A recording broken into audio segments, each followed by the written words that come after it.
so I can't use the sheet, but can I use any other data on here?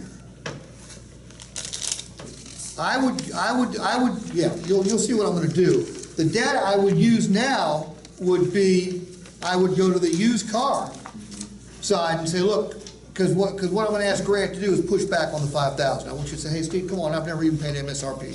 Why would I have to pay $5,000? And I'm gonna go into a justification, all right? But because it's $5,000 over on a $3,000 vehicle, I cannot use the data on the new car sheet. I'm going to have to use the data on the used car sheet. I'm going to use the 82% of people are paying over MSRP. I'm going to talk about some people are paying up to 30% over on Jeep Wranglers, Ford Mavericks, Porsche Macans, but I'm not going to show him this sheet that says he should be paying 10% over. Does all this make sense? Yes. Yeah. Okay, there are times when this sheet will help. There are times when you have to not use this sheet as well, okay?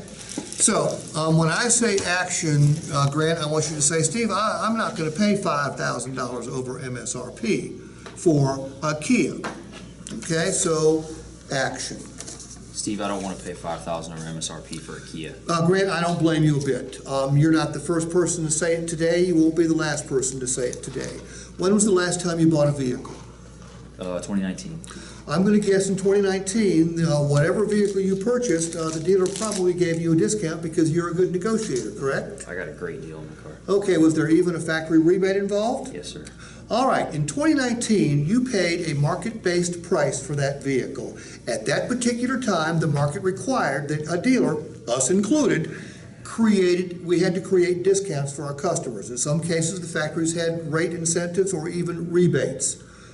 That was 3 long years ago.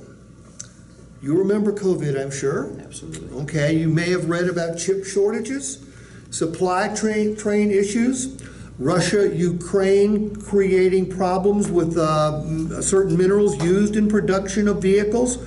This has been a perfect storm, okay?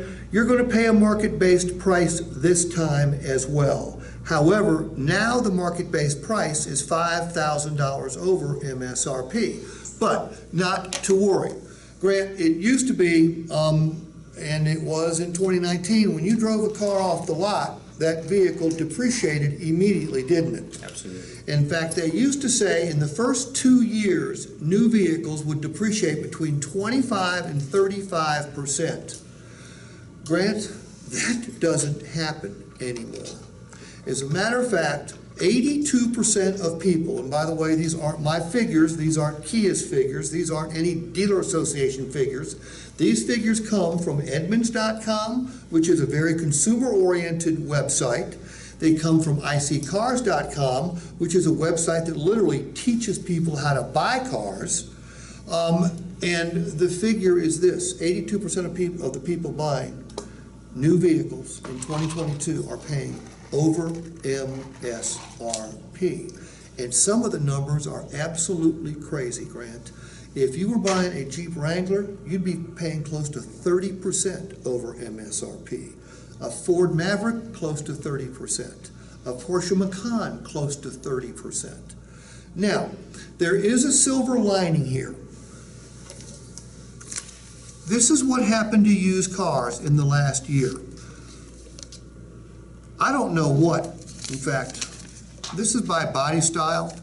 All used cars went up in value 30% last year. The Wall Street Journal in the last month said if you had money to invest, you should buy a used car because it would be the best investment you could make. Better than the stock market, better than gold, better than silver, better than crypto.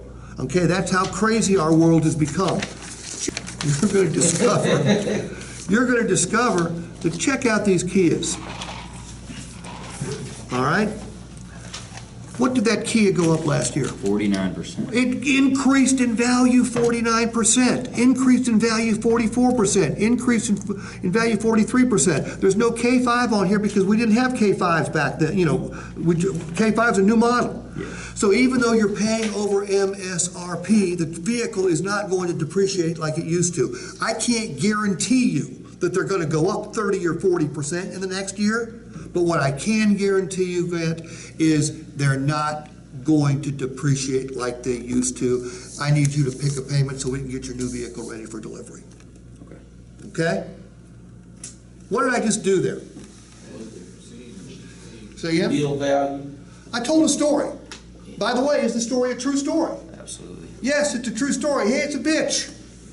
I look, when I work in your stores, like today, when I go downstairs between sessions, Jillian, if you and Cece wanted me to sit down in front of one of your customers and justify a price, I'm more than happy to do that. As long as your management team doesn't mind, and I don't think they would, whenever I'm on your property, I will be happy to sit down in front of a customer. And when I sit down in front of a customer, I empathize with them, okay? I understand. I hate it for you, Grant, but that's the way it is. You're buying a vehicle that is worth more than it used to be, and it's going to retain its value longer than it used to be, and I've got proof to show that. And when I say Edmunds.com and ICCars.com say that 82% of the people are paying over MSRP, I'm not kidding. That's a fact. Daniel. Okay, so you keep mentioning MSRP. So how about for your first-time